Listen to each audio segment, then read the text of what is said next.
ರಾಜ್ಯದಲ್ಲಿ ಲೋಕಸಮರದ clean ಸ್ವಿಪ್ಗೆ master plan ಮಾಡ್ಕೋತಿದ್ದಾರಂತೆ.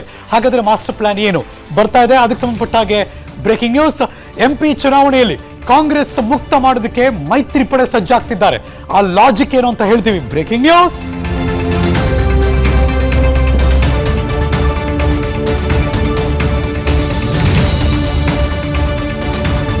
ಕಳೆದ ಬಾರಿ 25 ಭಾರತೀಯ ಜನತಾ ಪಕ್ಷ ಗೆದ್ಕೊಂಡಿದ್ರು, 3 ಮಾತ್ರ ಬೇರೆಯವ್ರಿಗೆ ಹೋಗಿತ್ತು. ಈ ಸಾರಿ ಅದನ್ನು ಬಿಡಬಾರ್ದು, ಕ್ಲೀನ್ ಸ್ವೀಪ್ ಮಾಡಬೇಕು ನಾವು ಇಬ್ರು ಸೇರ್ಕೊಂಡು ಅಂತ ಬಿಜೆಪಿ ಮತ್ತು JDS ಮೈತ್ರಿ ಡಿಕ್ಲೇರ್ ಮಾಡ್ಕೊಂಡಿದ್ದಾರೆ. ಈಗ ಮೈತ್ರಿಗೆ ಸಜ್ಜಾದ್ರು ಕಾಂಗ್ರೆಸ್ ಮುಕ್ತ ಮಾಡೋದಕ್ಕೆ. ರಾಜ್ಯದಲ್ಲಿ 28 ಲೋಕಸಭಾ ಕ್ಷೇತ್ರದ ಪೈಕಿ 28ಕ್ಕೆ 28 ಔಟ್ ಆಫ್ ಔಟ್ ಗೆಲ್ಲಬೇಕು, ಕ್ಲೀನ್ ಸ್ವೀಪ್ ಮಾಡಬೇಕು ಅನ್ನುವ ತಂತ್ರಗಾರಿಕೆ ಮಾಡ್ತಿದ್ದಾರೆ. ಹೊಸ ವರ್ಷದ ಮೊದಲ ತಿಂಗಳಲ್ಲಿ ಮೈತ್ರಿ ಸೀಟ್ ಹಂಚಿಕೆ ಫೈನಲ್ ಆಗುತ್ತೆ. ಜನವರಿ 2ನೇ ವಾರದಲ್ಲಿ ದೆಹಲಿಗೆ ಮಾಜಿ ಮುಖ್ಯಮಂತ್ರಿ HD ಕುಮಾರಸ್ವಾಮಿ ಅವರು ಪ್ರಯಾಣ ಮಾಡ್ತಾರಂತೆ. ಅಮಿತ್ ಶಾ ಅವ್ರನ್ನ, ನಡ್ಡಾ ಅವ್ರನ್ನ ಭೇಟಿ ಮಾಡ್ತಾರೆ. ಸೀಟ್ ಹಂಚಿಕೆ ಬಗ್ಗೆ HD ಕುಮಾರ್ ಅವರು ಚರ್ಚೆ ಮಾಡ್ತಾರೆ ಮತ್ತು ಫೈನಲ್ ಆಗುತ್ತೆ ಅನ್ನುವ ಮಾತುಗಳು ಕೇಳಿ ಬರ್ತಾ ಇದೆ.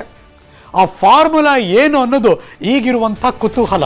ಸಂಕ್ರಾಂತಿ ಆದಮೇಲೆ ರಾಜಕಾರಣದಲ್ಲಿ ಸಂಕ್ರಾಂತಿ ಯಾವ್ಯಾವ ಥರ ಆಗುತ್ತೆ ಅಂತ. ಹಾಗಾದರೆ ಆ ಫಾರ್ಮುಲಾ ಏನು ಅಂತ ನಿಮ್ಮ ವಿಸ್ತಾರ ನ್ಯೂಸ್ ನನ್ನ LED ಸ್ಕ್ರೀನಲ್ಲಿ 23+5 23+5 ಫಾರ್ಮುಲಾ. ಇದು ಬಗ್ಗೆ ಏನು ಚರ್ಚೆಯಪ್ಪ ಅಂದರೆ 25 ಫಾರ್ಮುಲಾ, 23 ಏನೋ ಬಿಜೆಪಿಗೆ, 5 ಏನೋ JDSಗೆ ಅಂತ ಕೇಳ್ತಿದ್ದಾರೆ. 5 ಕ್ಷೇತ್ರಕ್ಕೆ ಬೇಡಿಕೆ ಇಡೋದಕ್ಕೆ ನಿರ್ಧಾರ ಮಾಡಿದ್ದಾರೆ JDSನವರು.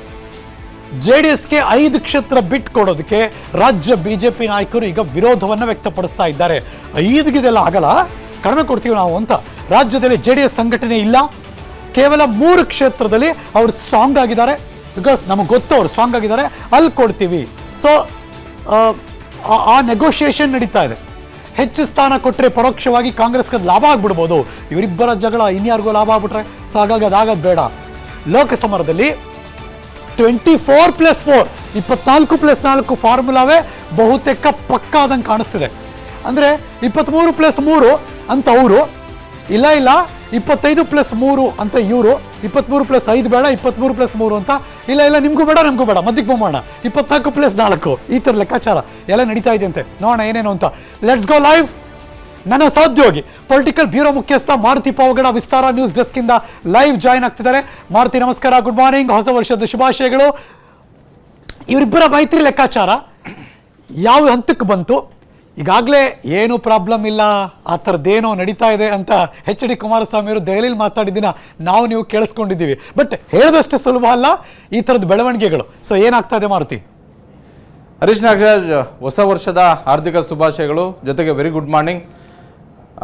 JDSನ ನಾಯಕರಾದಂತಹ ಮಾಜಿ ಮುಖ್ಯಮಂತ್ರಿ ಕುಮಾರಸ್ವಾಮಿ ಹಾಗೂ ಮಾಜಿ ಪ್ರಧಾನಿ ದೇವೇಗೌಡರು ಈಗಾಗಲೇ ದೆಹಲಿಯಲ್ಲಿ ಕಳೆದ ವರ್ಷ ಅಂದರೆ ಡಿಸೆಂಬರ್ ತಿಂಗಳಲ್ಲಿ JP ನಡ್ಡಾ, ಅಮಿತ್ ಶಾ ಮತ್ತು ಪ್ರಧಾನಿ ನರೇಂದ್ರ ಮೋದಿ ಅವರ ಜೊತೆ ಮೈತ್ರಿ ಮಾತುಕತೆ ನಾಡಿದ್ದಾರೆ. ಮೈತ್ರಿ ಅಂತಿಮ ಆಗಿದೆ, ಅದರಲ್ಲಿ ಯಾವುದೇ ಡೌಟು ಕೂಡ ಇಲ್ಲ. ಆದರೆ ಎಷ್ಟು ಸೀಟನ್ನು JDSಗೆ ಬಿಟ್ಕೊಡ್ಬೇಕು ಅನ್ನುವಂಥ ಒಂದು ವಿಚಾರದಲ್ಲಿ ರಾಜ್ಯ BJP ಮತ್ತು ರಾಷ್ಟ್ರೀಯ BJP ನಾಯಕರಲ್ಲಿ ಭಾಳಷ್ಟು ಚರ್ಚೆಗಳು ಆಗ್ತಾ ಇರುವಂಥದ್ದು ಸಹಜವಾಗಿ. ನಾವೇ ನೋಡಿದಂತೆ ರಾಜ್ಯ JDSಗೆ ಒಂದಷ್ಟು ಹೆಚ್ಚು ಕ್ಷೇತ್ರಗಳಲ್ಲಿ ಶಕ್ತಿ ಇಲ್ಲ. ಅಂದರೆ ಹಳೆ ಮೈಸೂರು ಭಾಗದಲ್ಲಿ ಕೇವಲ 3-4 ಕ್ಷೇತ್ರಗಳನ್ನು ಹೊರತುಪಡಿಸಿದ್ರೆ ಬೇರೆ ಎಲ್ಲೂ ಕೂಡ ಸ್ಪರ್ಧೆ ಮಾಡಿ ಗೆಲ್ಲುವಂಥ ಒಂದು ಶಕ್ತಿ JDSಗೆ ಇಲ್ಲ. ಹೀಗಾಗಿ ರಾಜ್ಯ BJPಯ ನಾಯಕರು ಭಾಳಷ್ಟು ಆಕ್ಷೇಪ ಮತ್ತು ಅಸಮಾಧಾನವನ್ನು ವ್ಯಕ್ತಪಡಿಸ್ತಾ ಇರುವಂಥದ್ದು. ಯಾವ ಫಾರ್ಮುಲಾ ಅಳವಡಿಸ್ಕೊಳ್ಬೇಕು ಅನ್ನುವಂಥ ಒಂದು ಚರ್ಚೆ ಈಗಲೂ ಕೂಡ ಮುಂದುವರೆದಿದೆ. ಬಹುತೇಕ ವಿಜೇಂದ್ರ ಅವರು ಕೂಡ ಹೇಳಿದ್ದಾರೆ, ಅದೇ ರೀತಿ ಮಾಜಿ ಮುಖ್ಯಮಂತ್ರಿ ಕುಮಾರಸ್ವಾಮಿ ಅವರು ಕೂಡ ಹೇಳಿದ್ದಾರೆ, ನಾವು ಚುನಾವಣೆಯ ಕೊನೆಯ ದಿನಗಳಲ್ಲಿ ಅಂದರೆ ಚುನಾವಣೆ ಘೋಷಣೆ ಆದ ಬಳಿಕ ಅಭ್ಯರ್ಥಿಗಳನ್ನು ಆಯ್ಕೆ ಮಾಡುವಂಥ ಒಂದು ಕಸರತ್ತು ಈ ಬಾರಿ ಮಾಡಲ್ಲ.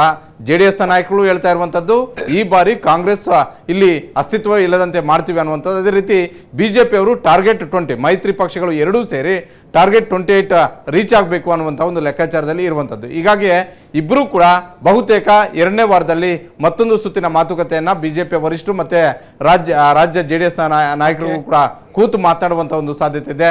ಬಹುತೇಕ 25+3 ಏನು ಫಾರ್ಮುಲಾ ಇದೆ, ಮೊದಲಿಂದಲೂ ಕೂಡ ರಾಜ್ಯ BJP ಘಟಕದ ನಾಯಕರುಗಳು ರಾಷ್ಟ್ರೀಯ ನಾಯಕರಿಗೆ ಏನು ಸಂದೇಶ ರವಾನೆ ಮಾಡಿದ್ದಾರೆ, ಅದರಂತೆ 3 ಕ್ಷೇತ್ರಗಳನ್ನು ಬಿಟ್ಟುಕೊಡುವಂತಹ ಎಲ್ಲ ಸಾಧ್ಯತೆಗಳು ಕೂಡ ಇದ್ದಾವೆ. ಸಹಜವಾಗಿ JDSನ ನಾಯಕರು ಕನಿಷ್ಠ 5 ಕ್ಷೇತ್ರಗಳನ್ನಾದರೂ ಕೊಡಿ ಅನ್ನುವಂಥ ಒಂದು ಬೇಡಿಕೆಯನ್ನು ಇಡೋದಕ್ಕೆ ನಿರ್ಧಾರ ಮಾಡಿದ್ದಾರೆ. ಆದರೆ ಅದು ಅಷ್ಟೊಂದು ಸುಲಭ ಅಲ್ಲ ಅನ್ನುವಂಥ ಒಂದು ಮಾತುಗಳು ಕೂಡ BJP ವಲಯದಲ್ಲಿ ಚರ್ಚೆ ಆಗ್ತಾ ಇದೆ. Harish Nagaraj, thank you so much Maruti Pavagada ಈ ಕ್ಷಣದ ಮಾಹಿತಿಯನ್ನು ಅಪ್ಡೇಟ್ ಮಾಡಿದ್ದಕ್ಕೆ. ಅನುಕ್ಷಣದ ಸುದ್ದಿಗಳಿಗಾಗಿ Vistara news YouTube channel subscribe ಮಾಡಿ. ಹೊಸ ಸುದ್ದಿಗಳ ನೋಟಿಫಿಕೇಶನ್ಗಾಗಿ ಬೆಲ್ ಐಕಾನ್ ಕ್ಲಿಕ್ ಮಾಡಿ. ಲೇಟೆಸ್ಟ್ ಅಪ್ಡೇಟ್ಸ್ಗಾಗಿ www.vistaranews.com ವೆಬ್ಸೈಟ್ಗೆ ವಿಸಿಟ್ ಮಾಡಿ. ಅಂಗೈಯಲ್ಲೇ ಜಗತ್ತಿನ ಸುದ್ದಿ ತಿಳಿಯಲು Vistara news Kannada app download ಮಾಡಿ.